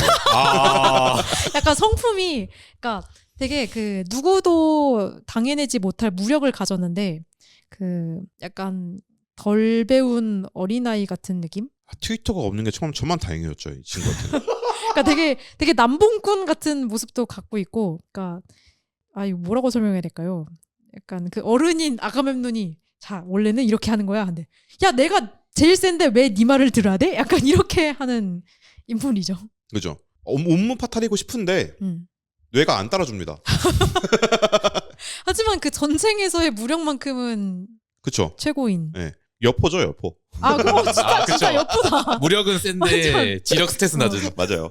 근데 그게 말하자면 힘이 세니까 내 말을 들어야지 인 상태에서 그렇게 될 수 있는 게 너무 설득력이 있잖아요. 근데 얘가 왜 이렇게 됐을까? 얘가 왜 이렇게 금쪽이가 됐을까? 그러니까 처음에는 약간 그 금쪽의 모습만 보여줘가지고 이 작품 아킬레우스는 되게 개차반이네. 약간 이렇게 보고 있다가 그 뒤쪽에서 아킬레우스가 왜 이런 성격을 그쵸. 갖게 됐는지 그걸 설명을 해주잖아요. 또 아킬레우스 하면은 또 유명한 신화 이야기가 있잖아요. 그 어머니가 바다의 신 테티스인데 그 테티스와 결혼한 아들은 무조건 아버지보다 위대하게 될 것이다 라는 신탁이 있었기 때문에 원래 그 아름다운 테티스 내가 한번 테티스와 해볼까 하고 이렇게 눈독들이던 올림푸스 신들이 그 신탁을 듣고 나보다 아들이 유명 그러면 나는 크로노스 꿀이 나게 될 거야. 이걸 두려워해서 이제 신들이 자기가 이제 침 바르려다가 그 혀를 이렇게 살짝 집어넣고 누구한테 테티스를 줄까. 그죠. 그게 제우스가 아버지 크로노스를 죽여버렸잖아요. 그렇죠. 그렇게 될까봐 무서웠던 거지. 그래서 신들 말고 인간이랑 결혼시켜야겠다 해서 이제 그 인간 왕과 테티스가 결혼을 하게 되는데 이 작품의 테티스는 이제 그 미모로 이쪽도 유명했잖아요. 그래서 야망이 있었던 거죠. 내 급이면은 훨씬 훌륭한 사람을 만날 수 있었을 텐데 자기 기대보다 약간 범인을 만난 거죠. 그래서 만족을 못해서 그렇다면은 내 아들만큼은 영웅으로 키워야겠다. 나 서울대 보내야겠다. 내 자식을. 그쵸. 스카이캐슬. 그래서 아킬레우스 하면은 유명한 신화 이야기 중에 하나가 그 아킬레우스 건이라는 이야기. 아킬레스 건. 아킬레스 건. 그 건은 한자예요. 네. 그러니까 이거 뭐라고 해요? 이 부위를? 아킬레스 건이요. 네. 부위 자체가 아킬레스건이죠. 그 발목 뒤? 네. 뒤꿈치? 발꿈치 위. 발꿈치 위? 거기에 이렇게 만져보시면 강한 힘줄. 이 힘줄 아킬레스건이라고 부르는데 그 테티스가 너무나도 그 두려웠던 나머지 아들을 스틱스 강에 담그나요? 맞아요. 그죠? 불사로 만들기 네. 위해서 그래서 담가야 되는데 아이를 이렇게 발목만 잡아서 거꾸로 담근 거죠. 그러니까 전 어릴 때 그거 보면서 바본가? 라는 생각을 했거든요. 그래서 이 신화 얘기는 그거잖아요. 그 발목을 잡고 빠뜨려가지고 발목만 담궈지지 않았다. 그러니까. 그래서 발목이 약점이 되었다. 그래서 이게 끊어지면 이게 장력이 엄청나대요. 실제로 네. 아킬레스건 파열 그 된 분의 후기를 들었거든요. 이게 끊어지면 아킬레스건이 네. 장력이 엄청나서 이게 말려서 종아리 쪽으로 쫙 올라간대요. 무서워. 이걸 당겨야 된대. 그래서 이 정도면 아킬레스도 뒤졌겠다라고 하시더라고요. 너무 아프다고. 종아리 전체가 멍든대요. 와. 장난 아니라 그러더라고. 무서운 썰이었. 그래서 아무튼. 아킬레스가 그런 부모 밑에서 자랐다. 그쵸. 자식을 빠지면 죽는 거잖아요. 스틱스 강은. 그쵸? 거기에 담갔다가 빼는, 심지어 강이야 머리부터 담가야 돼. 발목을 잡고 하려면. 그럴 수 있는 패기를 가진 부모가 엄마가 그러니까 그 이 작품에서 그 아킬레우스의 엄마인 테티스는 되게 그 극성 K 학부모처럼 그려집니다. 타이거맘, 호랑이 엄마. 그래서 약간 그 대치동에 데려가는 애들한테 너 좋은 대학, 너 서울대 가야지 이거를 넌 영웅이 돼야지 그리스의 건강한 남아로 태어났으면. 헤라클레스한테 질 거야? 그니까. 와, 이거 너무 센데요? 그래서 만나가지고 비엘 찍게 된다. 근데 그럴 법 해요. 해요. 해. 그러니까 내가 예를 들어서 그런 서사 현대극에 얼마나 많아요. 엄마가 왜 그렇게 됐는지를 이해하는 과정. 그리고 왜 엄마가 그렇게 남동생이나 오빠만을 싸고 드는지를 이해하게 되는 과정을 그린 작품 얼마나 많습니까? 근데 하필이면 외동이었던 거야. 하필이면. 그래서 이 작품에서 아킬레우스는 그러니까 어렸을 때는 이제 약간 엄마 말을 잘 듣는 네 하면서 열심히 막 무술도 하고 공부도 하고 했는데 점점 클수록 그거죠. 그 엄마가 너무 하라는 대로 그 생각 없이 따라왔더니 내가 진짜 뭘 좋아하는지도 모르겠고 막 약간 그리고 엄마한테 사랑받고 싶었는데 엄마는 내가 뭔가 잘하지 않으면 사랑해주지 않고 그쵸. 그리고 내가 영웅이 되고 강한 모습을 보일 때만 엄마가 아이고 그래 우리 아들 잘한다 해주니까 약한 모습 보이면 너 씨 영웅 안 될 거야 임마! 라고 하니까 얼마나 무서웠겠어 꼬맹이가. 그래서 애가 버르장머리가 없이 컸다. 싸가지가 없다 애가. 여자 관계도 좀 좋지 않은. 그러니까 엄마가 저는 이 작품에 전면으로 나오진 않는데 엄마가 그걸 좀 종용했을 것 같아요. 무릇 영웅이란 영웅이란 그 여자 문제를 그러니까 여자들을 뭐 휘어잡을 수 있어야 된다 고민하고 있으면 야 남자가 그러면 안 돼. 약간 그 방에다가 한 명 넣어줄 것 같은 그런 느낌도 있죠. 와 약간 있죠. 상상만으로 너무 어지러지한데. 그럴 수 있는 사람이기도 하죠. 오늘은 이 아가씨랑 네. 이게 엄마가 잘 골라왔단다 이러면서. 그럼 가정 교육을 그따위로 받았으면 애가 파탈이 나겠죠. 근데 그게 그럴싸합니다. 그럴싸합니다. 네. 그리고 아킬레스가 후반부에 그걸 보면 이해가 가요. 왜냐하면 우리 한국인이니까. 그니까. 너 공부 잘해야지라는 말 한 번 안 들어보고 명절이 두렵지 않았던 사람이 한 번도 두렵지 않았던 사람이 있습니까? 없을 거예요. 그리고 친척들이 와가지고 그 테티스는 오죽하겠어요? 아니 친척들이 신이야. 그리고 심지어 태어나기 전부터 그 신들의 관심의 대상이었다고. 그 명절에 만나면 얼마나 물어보겠어. 무력 운동은 잘하고 있니? 테티스야, 너 그 아킬레우스 네 아들 레미는 요즘 뭐 하니? 뭐 이거 육모합 몇 나왔니? 7은 나와야 되지 않겠어? 아이 그래. 아이고 어떡하니? 12? 아 그럼 열심히 해야겠다. 그럼 이제 집에 가가지고 너 요즘 뭐 하고 다니는 거야? 그려지지 않습니까? 너무 PTSD 이슈 빠오지 않습니까? 그런 시절을 평생을 보낸 거예요. 그리고 지금도 보내고 있는 거야. 그러면 엄마한테 고민을 털어놓을 수가 없죠. 그쵸. 엄마가 너무 무섭겠지. 그러니까 사랑을 더 갈구하게 되고 얘가 애정결핍돼가지고 이러고 있는 거지 지금. 근데 그걸 보고 있는 우리들은 답답한 거죠. 나이 처먹고 뭐 하는 짓이냐.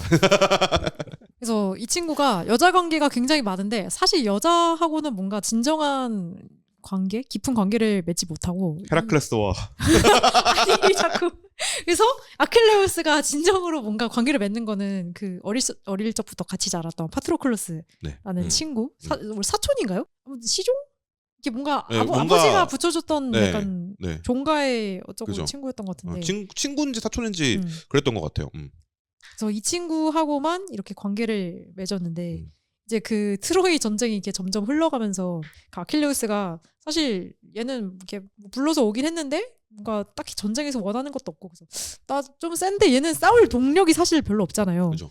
근데 이제 그 얘가 하도 안 나가니까 이 친구가 휴 내가 너 갑옷 빌려서 내가 갔다 올게. 나라도 해야겠다 했는데 죽어서 돌아온 거죠. 어찌하여 어찌하여 몸만 오셨어. 갑옷만 돌아오셨어. 어찌하여 몸만 오셨어구나. 그렇게 됐죠. 그리고 이제 이게 그 나비 날갯짓이 이렇게 폭풍을 불러오는 나비 것처럼 효과. 이렇게 나비 효과를 불러 일으켜서 그죠. 아킬레우스가 분노해서 이제 이 작품에서는 아마존들이 그걸 무찌른 걸로 그죠. 나오잖아요. 네. 그래서 그 아마존의 여왕이 죽게 되고 이제 그 뒤로 또 이야기가 많은 효과들이 네. 그렇죠. 그래서 그 이야기에서의 교훈은 전쟁은 나쁜 것이다.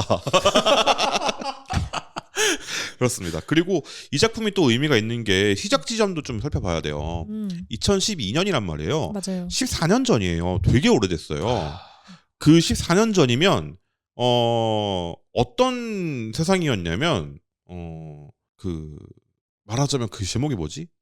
미녀들의 수다라는 작품에 나왔던 거기서 이제 그 180 이하 루저라는 발언이 나왔던 그 프로그램. 방송. 네. 그 프로그램의 여파가 실시간으로 돌고 있던 때였어요. 그러니까 시민권은 줬지만 여성에 대한 어떤 그 사고가 지금보다 더 떨어지는 때였다고요.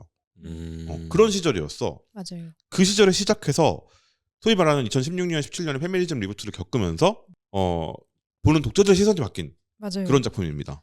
그래서 그 댓글창을 같이 보면은 되게 재밌는데 그 이 작품이 그 페미니즘 리부트 이후에 오히려 약간 좀 더 재평가 받은 작품이기도 하거든요. 그래서 오히려 그때 작품이 아니 어떻게 이미 2012년에 이런 작품이 약간 이런 뭔가 성견지명이 있는 걸로 뭔가 평가가 되기도 하고 그래서 이 작품이 카카오 웹툰에 있다가 이제 나중에 카카오 페이지에서 나중에 연재가 됐는데 재연됐죠. 예.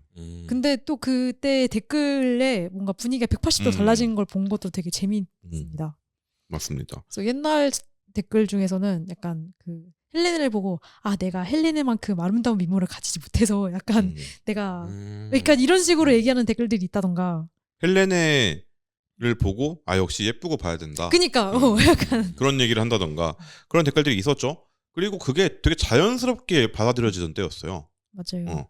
그랬는데 지금은 헬레네 얼평을 하는 게 아니고 이 사람이 야망을 보죠. 사람들이. 야망의 크기가 태평양 것 같더라. 인도양과 같은 카산드라는 약간 적수가 안 될지도. 둘 다 바다는 바다인데. 그런 느낌의 사람들의 변화가 보이기도 합니다. 그러니까 맞아요. 보는 게 달라진 거예요. 작품에서. 그러니까 저는 그게 어떤 사유의 문제라고 보거든요. 생각하는 힘의 문제라고 생각해요. 그러니까 작품을 볼 때 사람들은 어쩔 수 없이 아는 만큼 보이게 되어 있거든요. 내 인식의 한계를 벗어나서 볼 수는 없어요. 그러니까 내 시야에 가려져 있는 걸 볼 수는 없잖아요. 투시가 있지 않는 이상. 그렇죠. 그것처럼 내 인식이 만들어 놓은 벽 안에서만 볼 수 있는데 이 벽이 넓어지고 있다는 걸 보여주는 사건이 있는 거잖아요. 그러면 거꾸로 질문을 해야 되는 게 작가님은 도대체 어떤 삶을 살았길래 정확하게 다 알 수는 없죠. 저희가 모셔서 인터뷰를 진짜로 이분 해보고 싶긴 한데 할 수 있을 것도 같은데.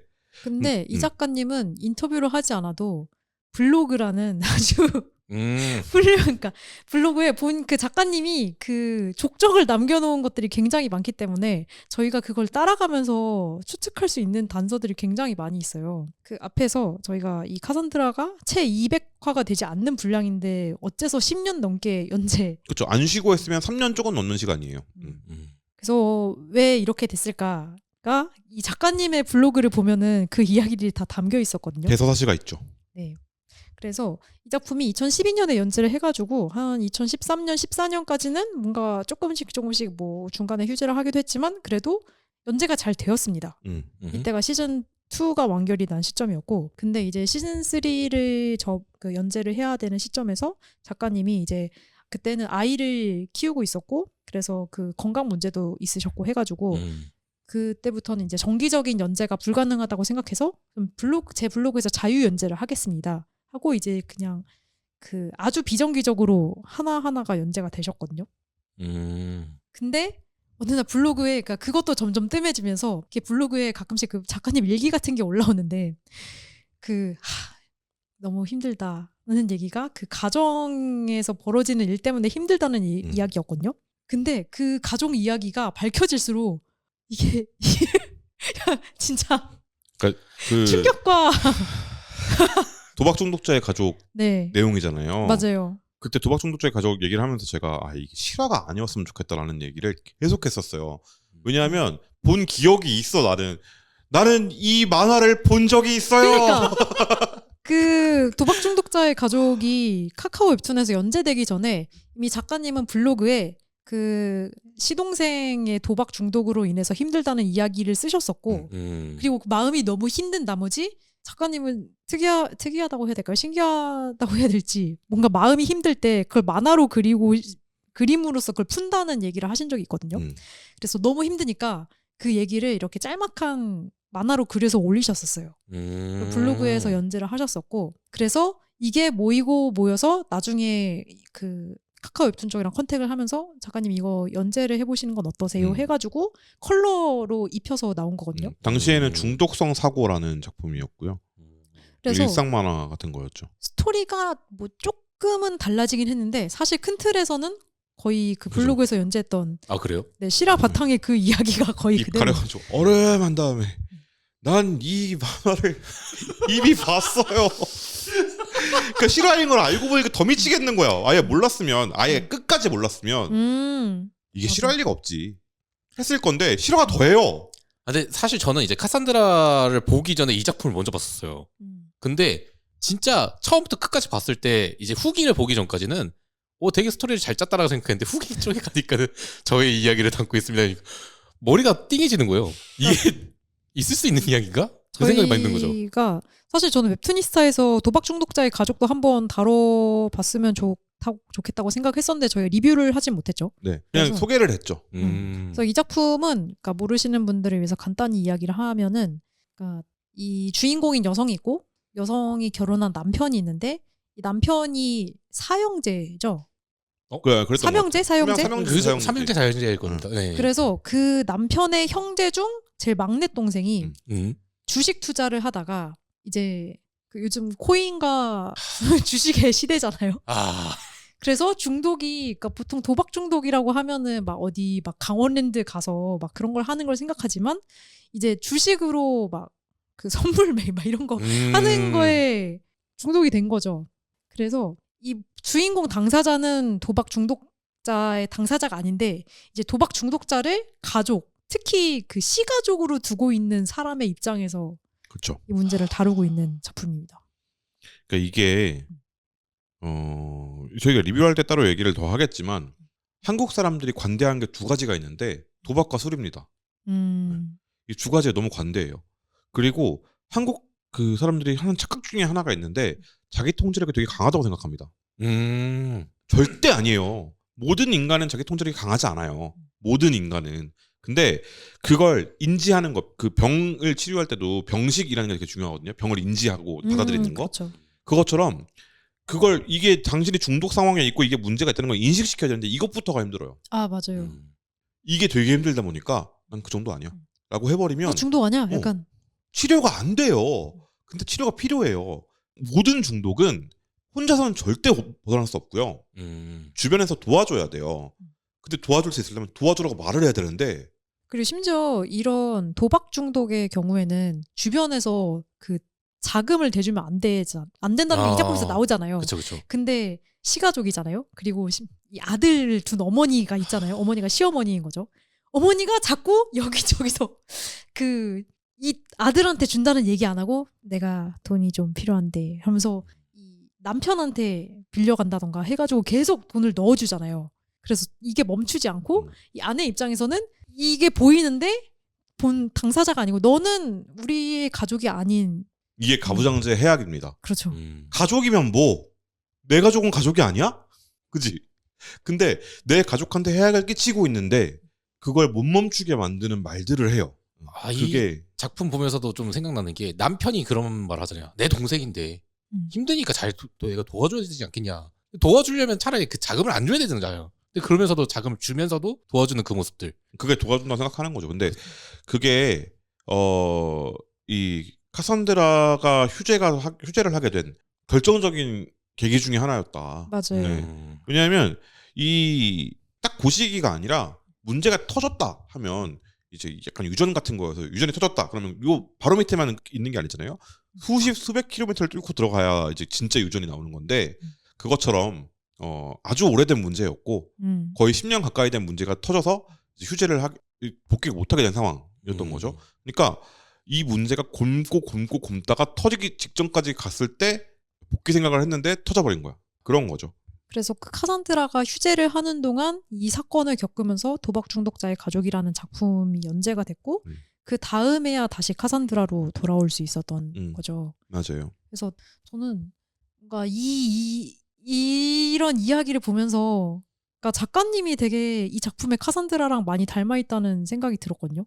그러니까 사실 이런 엄청 훌륭한 만화를 그릴 수 있는 그런 능력을 지닌 사람인데 가정의 일로 그리고 그 안에서 벌어지는 일들로 인해서 자기 능력을 발휘하지 못하고 그러니까 뭔가 그렇죠. 이게 또 그 문제만 있었던 게 아니고 아이 문제도 있었고 맞아요. 육아도 그랬고 그 남편분과의 사이도 당연히 행복하고 좋긴 힘들었겠죠. 그런 문제들이 여러 가지가 겹치면서 그러셨는데 어쨌든 완결은 내셨습니다. 그래서 인간 승리. 인간 승리다 진짜. 그래서 그리고 시즌 1인가 그때 이 카산드라라는 만화를 어떻게 하게 됐는지에 대해서 밝힌 후기도 있었잖아요. 그것도 되게 안 될 것 같은 이야기들 중에 제일 안 될 것 같은 거.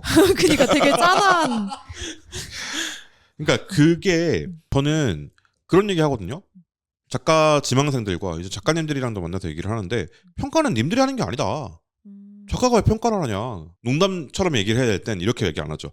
아이 무슨 작가님들이 평가를 하세요. 평가까지 하세요. 그럼 저 굶어 죽어요. 라고 막 얘기를 하죠. 난 직업이 평론가니까. 근데 그게 아니라 작가가 평가를 내리고 미리 예단하는 순간 그 작품은 재미없어져요. 작가가 재밌어서 막 그려야 되거든요. 근데 그래도 될까 말까 한 싸움에 이거 안 될 것 같은데? 라고 미리 평가를 내리는 건 일단 저는 안 되는 일이다라고 생각을 들어요. 왜냐면 카산드라가 안 될 것 같은 것 중에 제일 안 될 것 같은 거라고 했잖아요. 개 재밌는데 근데? 그러니까 그래서 이게 제일 안 될 것 같은 거면 도대체 그러니까 도대체 뭘 가지고 계신 거지? 하는 생각이 들기도 했습니다. 그래서 일단 지금은 어쨌든 행복을 위해서 살고 계신 쪽으로 마음을 잡으셨고 또 일단 완결도 지으셨어요. 그리고 이 작품이 중요한 거 또 하나가 있습니다. 제가 맨날 얘기하는 것 중에 하나입니다. 어떤 거죠? 만화는 그림이 아니다. 그쵸. 그림을 잘 그렸냐? 솔직히 처음부터 끝까지 잘 그린 적 없어요. 근데 헬레네가 예쁘다. 이해가 되냐? 이해가 됩니다. 네. 전달됩니다. 네. 그게 중요한 거예요. 그리고 그 순간에 헬레네가 어떤 마음으로 이런 표정을 짓고 있는지 매우 전달 잘 됩니다. 그 표현력이 중요한 겁니다. 그래서 저 학생들한테 그림 파고 있는 애들이 있어요. 어제도 오늘도 같은 그림에 같은 눈동자를 굳히고 있는 친구들이 있습니다. 카산드라를 읽어봐 라고 얘기를 하는데 안 보죠 지금은. 졸업하고 나서 와요. 멘토님 카산드라 봤어요. 왜 이제 소개시켜 1학년 때 막 해줬어 임마 4월달에 무슨 소리야 라고 막 얘기를 하긴 하는데 그러니까 만화에서 중요한 게 뭐냐 기술적으로 뛰어난 거냐 그럼 기술자죠. 왜 과학자와 엔지니어가 다르겠습니까? 왜 셰프와 요리사를 구분하겠습니까? 셰프와 쿡을. 그죠? 창의성에서 나오는 거고 표현력에서 나오는 거란 말이에요. 근데 이하진 작가님의 작품에서는 대생형이 뛰어나냐? 아니에요. 드로잉이 끝내주냐? 아니에요. 채색이 기가 막히냐? 아니에요. 배경이 작살나냐? 아니에요. 근데 그걸 조합해놨더니 재밌는 만화가 나왔잖아요. 이게 중요한 거다. 그거랑 심지어 그러니까 이 작품을 보면서 그림이 아쉽지 않았냐라고 하면은 노이긴 한데요. 그러니까 더 플러스 알파를 더 할 수 있게. 그렇죠. 그래서 막 근데 원래 작가님이 스토리 작가를 맞아요. 하셨던 분이잖아요. 그래서 그림 작가를 붙여서 막 해라 이런 얘기도 사실 연재 중에 되게 많았거든요. 그리고 한 2015년, 16년 이때쯤에 그 옛날 출판 만화 그 나우 그렸던 박성우 작가님이 그림을 그려가지고 이제 회사 쪽이랑 컨택을 해서 그분이 새로 그림을 그린 카산드라 일본판이 코미코에서 연재가 됐었거든요. 그래서 이거 부제도 카산드라 운명의 아름다운 여성들 막 이런 그 일본 그 물결무늬 부제 이걸 달고 나왔었는데 저 그것도 좀 봤거든요. 근데 약간 이 맛이 아니야. 이게 저희가 박성우 작가님 진짜 좋아해서 나홀을 다 봤었거든요. 오. 그래서 12권 아니다. 마지막 권 때 그림체가 지금의 그림체예요. 그 전에 그림체랑 네. 달라요. 깔깔깔깔깔깔. 근데 이게 그래서 사실 궁금해서 네. 일본 사이트에 들어가 봤더니 네. 파랑과 시파 끝나고 바로 휴지 들어가더라고요. 음. 근데 그 그림체를 궁금해서 잠깐 봤거든요. 네. 이뻐지긴 했어요. 근데 그 느낌이 안 나긴 해. 그러니까 박성호 작가님이 천랑열전, 그쵸. 나우, 흑신 맞아요. 한국인 중에 최초로 TV 애니메이션 만든 작품이 흑신이거든요. 맞습니다. 일본 맞아요. 넘어가서 작업했던 네. 거기 때문에. 일본에서 연재해서 최초로 애니메이션화까지 된 음흠. 이때 PD가 지금 레드세븐 대표님이세요. 근데 뭐랄까 이 중간중간에 약간 출판 만화가기 힘들어지면서 한창 힘들고 막 이랬던 시기에 이제 이걸로 한번 카산드라를 한번 해볼까 했다가 잘 안 된 케이스였던 건데 그때 박성호 작가님 건강문제도 좀 있으셨고 그쵸. 그 뒤에 몇 년 뒤에 이제 마루한 구현동화전이라는 걸로 신인 취급 받으시면서 네이버에서 연재하셨죠. 그 박성호가 들어갔는데 작가의 말에 안녕하세요 웹툰에서는 신인 박성호입니다 하니까 다 아는 사람들이 신입 어서 오고 다 이러고 되게 재밌었던 기억이 있습니다. 근데 그것도 마찬가지인 것 같아요. 박성호 작가님도 원래 글 그림 다 하시던 분이다 보니까 그쵸. 내 이야기가 아니면 동하지 않는 게 있는 거죠. 그러니까 그게 뭔가 약간 맞지 않는 옷을 입은 듯한 느낌이 있었어요. 그죠. 그러니까 그 작가님의 그림은 이 작품하고는 조금 오히려 출판이었으면 조금 더 결이 맞을 수는 있었을 것 같아요. 아. 그리고 저는 그림 작가로 한다면 아라카와 히로부 선생님이 잘 맞을 것 같다라는 생각이 들었습니다. 작품을 뭘 하시는 저는 작가님이시죠? 강철의 영문을사요. 아니 지금 이걸 저는 좀 작가님의 성함을 잘 못 외워서 저는 이번에 다시 보면서 알게 된 건데 그 어시로 그 카산드라 어시로 하셨던 분 중에서 반지 작가님 네. 이 어시를 하셨더라고요. 네. 그 지금 네이버에서 그 울어봐 빌어도 좋고 맞아요. 그림 네. 담당하고 계시는 이 조합이었다면 또 어땠을까라는 생각을 살짝. 근데 해봤습니다. 제가 왜 아라카와 히로부 선생님을 얘기를 했냐면 네. 그 강철의 여인이잖아요. 카사드라랑 되게 잘 어울리네요. 근데 반지 작가님은 몸이 되게 안 좋으셔서 지금 하고 계신 작품도 휴재했다가 하고 계시는데 그쵸. 부침이 있으신데 그게 아니고 이건 한 호흡으로 쭉 봐야 돼. 네.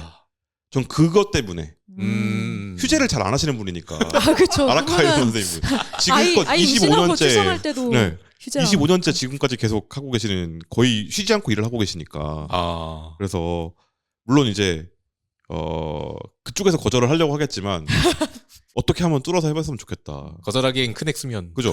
사실 연재 중에도 이 작품 약간 해외에서 판권 사가서 넷플릭스에서 드라마 만들면 대박이겠다 이런 얘기 진짜 많았어요. 그러니까 해외에서 사실 되게 좋아할 만한 스토리텔링이지 않나요? 카카오 웹툰은 열심히 세일즈를 해주시고요. 그러니까 뭐 잘하고 계시겠죠. 근데 좋은 소식 큰 건이 한번 있었으면 좋겠다.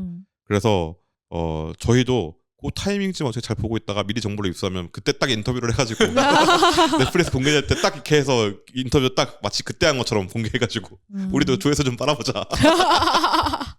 농담입니다. 네. 아무튼 그런 정도로 그러니까 만화에서 그림이 최고야라고 생각하시는 분들이 아마 웹툰이스타 청취자분들 중에는 안 계시겠지만 혹시 그림이 물론 첫 번째 장벽은 될 수 있어요. 근데 그림보다 더 중요한 게 있다라고 생각하시는 분들은 이 작품 보시면 100% 동의하실 겁니다. 그러니까 그림이 다가 아니다라는 네. 걸 확실하게 다가 보여주는 아니에요. 작품이다. 보면서 감탄하실 겁니다. 스토리텔러라는 것을 왜 따로 구분하는지 알겠다라고 느끼실 수 있을 거예요. 이야기 전달이 찰집니다. 맛깔나요. 그게 고민의 깊이 그리고 경험의 깊이 이런 것에서 오는 거니까 그런 것들을 만들어내기 위해서 지금까지 달려온 일단 이하진 작가님의 삶에 일단 저는 박수를 보내고 싶고요. 저도요. 그냥 인간으로서의 경외심 같은 거예요. 이거는 평론가고 다 떠나서 그냥 인간으로서 존경심이 들어요.